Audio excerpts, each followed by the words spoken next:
In the world and in the church today, there is enough bad news. I'd like to share some good news with you today that you can be part of. In 2011, the ProVision Fund was created to help communities of faith in the Pacific Mountain region create and foster new ministries that help energize, revitalize, and strengthen the church. Through the sale of some real estate property that totaled almost $6 million, that provided resources that could be invested by the region and well stewarded by a dedicated committee. Since that time, nearly $7 million has been given out to 141 communities of faith, enabling 506 visionary projects to happen. That's some good news. Who we are as a regional church today is in part due to the imagination, the witness, and the vision of these communities of faith. Their faith in action has left a legacy for the church. So maybe you haven't heard of the ProVision Fund, or maybe you think that your dreams and aspirations don't fit the criteria of the fund, or maybe you just can't imagine doing one more thing, or maybe you just never really thought to apply. So we've approached some communities of faith who have recently received funds to help foster their dreams and asked them to reach out and tell their stories. So as you listen, I wonder what ideas are sparked in you. Hi, my name is Minggu Kang. I am Intercultural Program Minister at Broadview United. It's a newly amalgamated church with a bold vision to evolve into an intercultural community of faith. Thanks to your generous support from the ProVision Fund, our intercultural ministry has flourished. Our Saturday social gathering has evolved into a welcoming community for numerous newcomers to Canada. In this space, the language barrier dissolves as we engage in activities like ping pong, badminton, and friendly board game competitions. We build a strong sense of family through shared meals. We invited individuals from diverse cultural backgrounds to teach us how to prepare their childhood favorite dishes, giving birth to our newest event, Taste of Home, storytelling through food. During the cooking sessions, the designated chef shared their personal stories related to the food we were preparing. We hosted 6 sessions, each highlighting a different cuisine. Following this, we extended an invitation to the entire congregation and the broader community for a potluck event. The result was a vibrant display of diverse foods, each with its own narrative. This is the heart of intercultural ministry, a diverse group coming together to craft a harmonious and flavorful community. I invite you to think about how you might engage with diverse communities in your local area. Who knows? You could create the most vibrant and flavorful community you've ever experienced. Hello, my name is Sakshi Paul, and I am the engagement coordinator here at Kamloops United Church. Kamloops United Church recognized that after COVID, we wanted to build relationships with our ever-growing congregation and with the wider community partners. So we've had congregation members who came back for in-person worship, those who came back for a more live stream online worship, and those who are new to the congregation. My calling is to see that all of these various groups engage in the ongoing life of the faith community and also with each other. My role has been in helping also to organize hybrid congregational events such as book studies, discussion groups, and social justice circle learning time. As part of being the engagement coordinator, I meet with several people in the faith community to talk about what their needs and concerns might be around developing their own spirituality and helping them see how they can fully engage in a life as part of our congregation. I'm currently involved with developing connections with students from Africa who are organizing monthly cultural dinners at Kamloops United Church. And I think that this position has had a great impact within our faith community. Due to the grant from the ProVision Fund, Kamloops United Church has come out of COVID as a stronger and healthier congregation than it was prior to COVID. Thank you so much, ProVision Fund. My name is Sarah Fanning, and I'm the minister with St. Andrew's United Church here in Nanaimo, British Columbia. One of the things that attracted me to come and work with this particular faith community is our coffee outreach program. There's opportunities to have conversation, there's coloring, there's live music.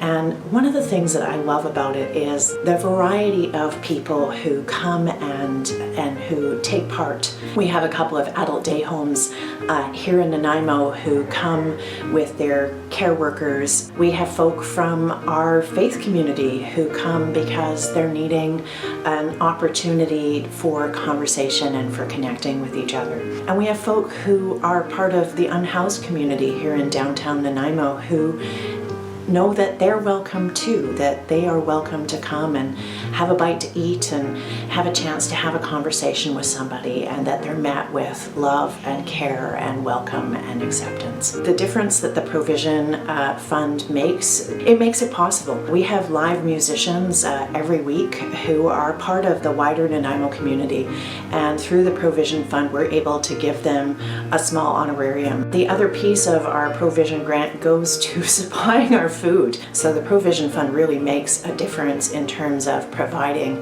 that resource so that we're able to put on this program. But the biggest so far is, I would say, the impact that this makes. On a given week we have anywhere from 60 to almost 90 people who come in and out of the doors between 9 and 11:30. What I would tell folks if they were considering applying for a ProVision grant is to not be too intimidated. It really does make a difference here in Nanaimo, and we're so thankful for the ProVision grant that we've received, and we look forward to continuing our coffee and conversation program in years to come. So my name is Reverend Rian Walker, and I'm the co-lead minister here at St. Andrew's Wesley United Church in downtown Vancouver. And my name is Benjamin McRae. I'm the minister with youth and young adults here at St. Andrew's Wesley. One of the reasons we applied for the ProVision grant is we wanted to address 3 issues that we saw in our congregation. One was to reach out to youth and young adult. The other was to really dial up what we do for supporting the arts here in Vancouver. And the third was to address social isolation. That was something that we had noticed in conversations and in surveys that was a really big issue here in Vancouver. So using the ProVision grant, we decided to birth the chapel, which was to take our small little side chapel that was only really used for weddings and funerals and for small group ministry, to then turn it into a pop-up music venue. One of the things I really appreciated about the ProVision grant was it let us go back to the congregation and take some risks, and having the rest of the United Church support us doing some risk-taking really sent a strong message to our congregation. I think having the support from ProVision, not only as a financial resource, but as what Reen was saying, as a support to give us some credibility when approaching congregants, the board, working with different key members in our community was really important for them to see that the broader United Church is supporting this type of innovation.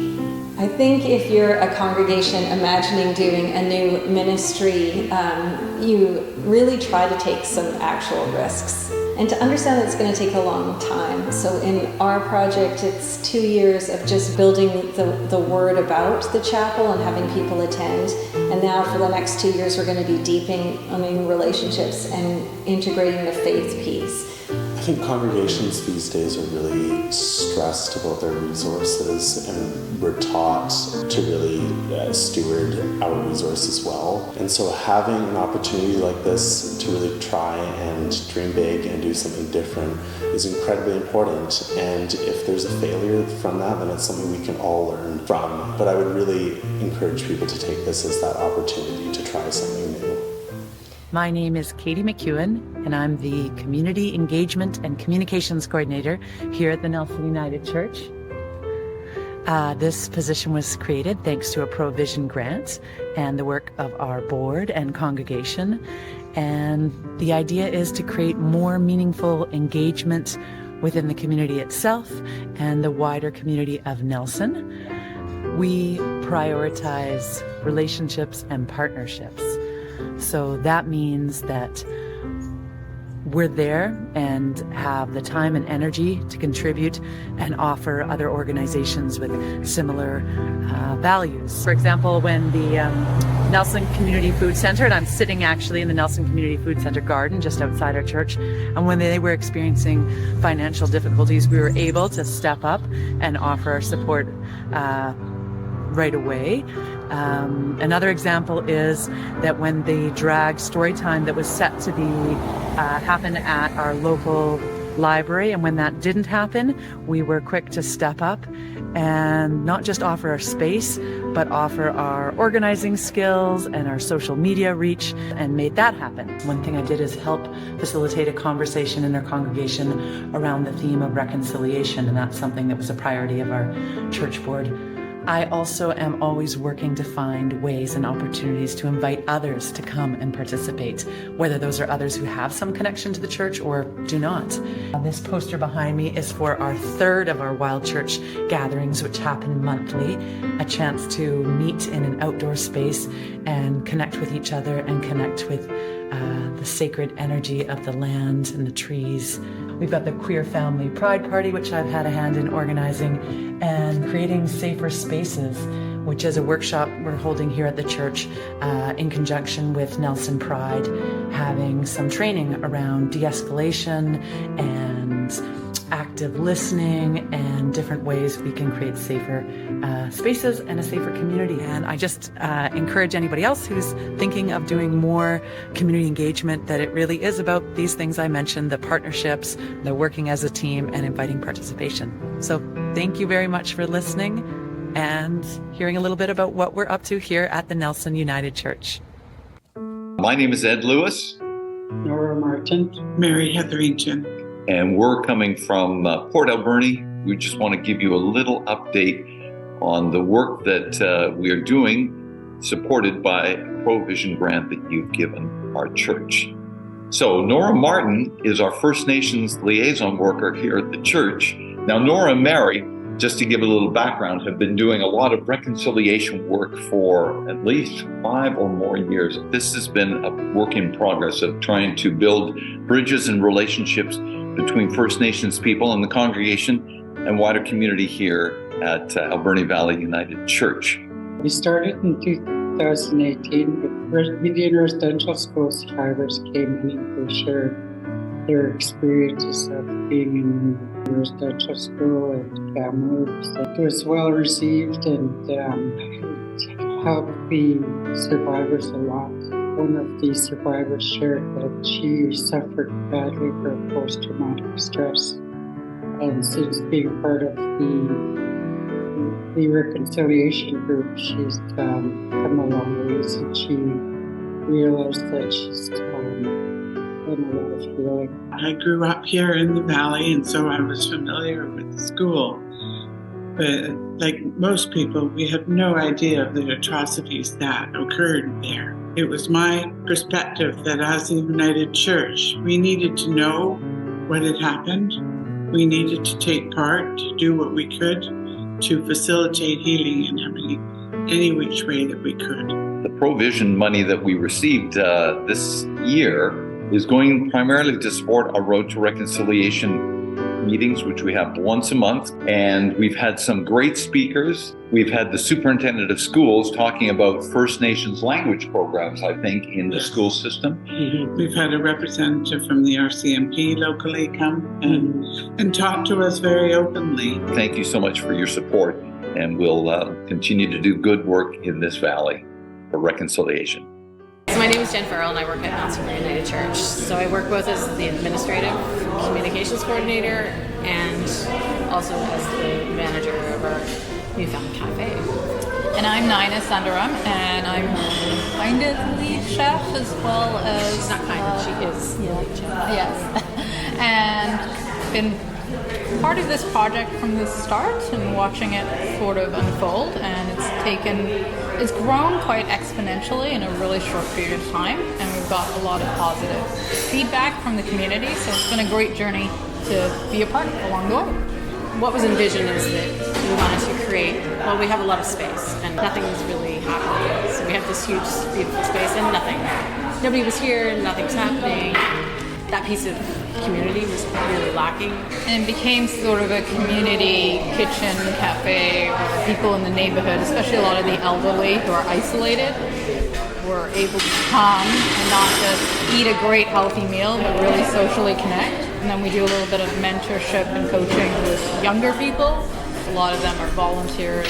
So you're kind of bridging the gap between a few different age groups, I would say. We wanted to make sure that we had like some vocational training for younger kids who maybe they needed a soft spot to kind of start. Yeah. It's a big community piece. Yeah. Then it was a training piece. And then our third thing is that we've really figured out that there's a real need for healthy meals at home. There's a lot of backdoor stuff that needs to happen in order for these projects to really thrive. Until you have all that backdoor organizational, it won't come alive the way you want it to. I think the grant allowed us that time to create that infrastructure and create those systems so that now we can actually go in a growth mode. I think it doesn't matter if it's a small project or a large project, just give it a go, see what the community wants, and the grant obviously really helps in creating that support and making it a reality. Yeah. So Sylvia, your group is called Songshine, and it's to help people with Parkinson's disease.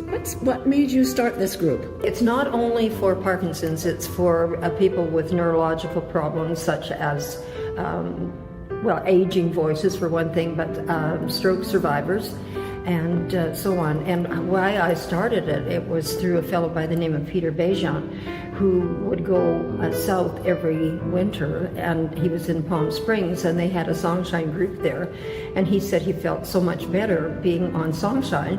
And then when he came back to Canada, there wasn't anything. And so I contacted Ruth Anna Metzger, she's a doctor of neurological problems and so on, who started Songshine, and told her who I was and what I did, and she trained me on Zoom. You see, Parkinson's and stroke survivors have a problem with their voices becoming very whispery and very soft, and so they become isolated because people don't even phone them. They can't be heard. So what is the point?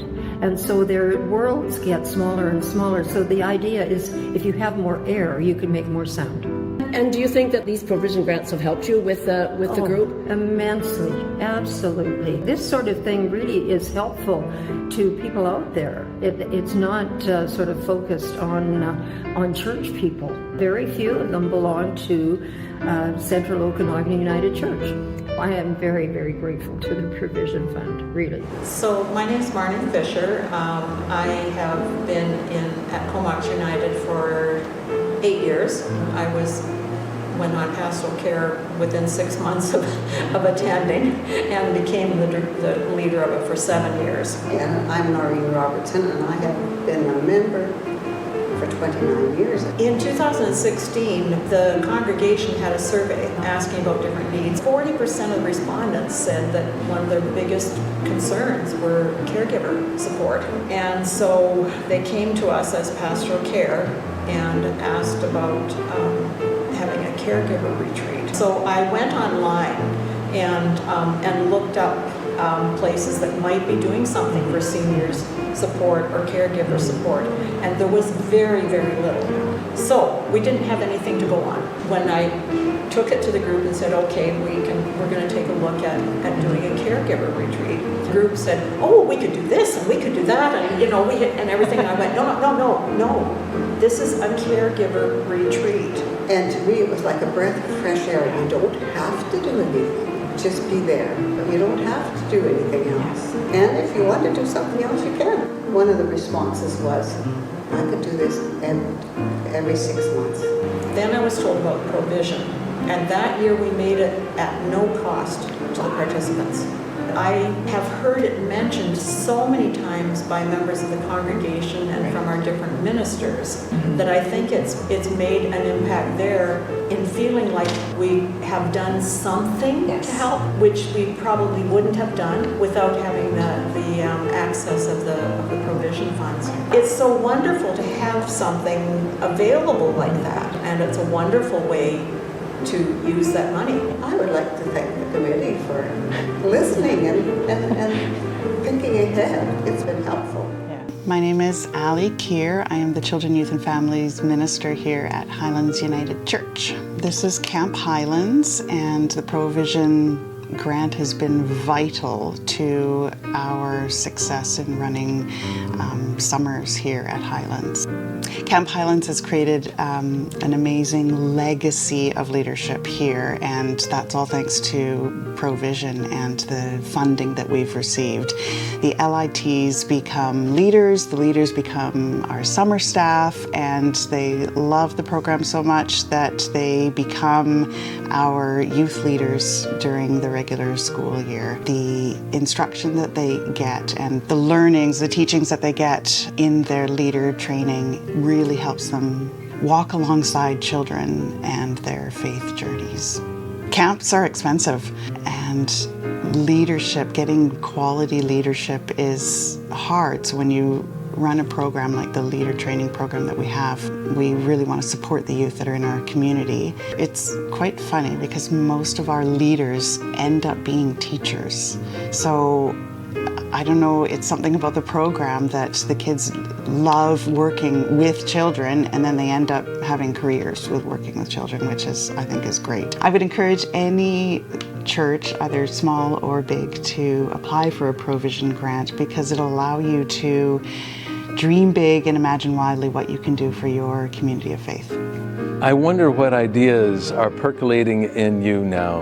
If you would like to find out more about the ProVision Fund or how to apply, simply type ProVision in your search bar. It'll take you to the ProVision website, or give any member of the ProVision Committee a call. We'd love to talk to you. I wonder what ideas you have.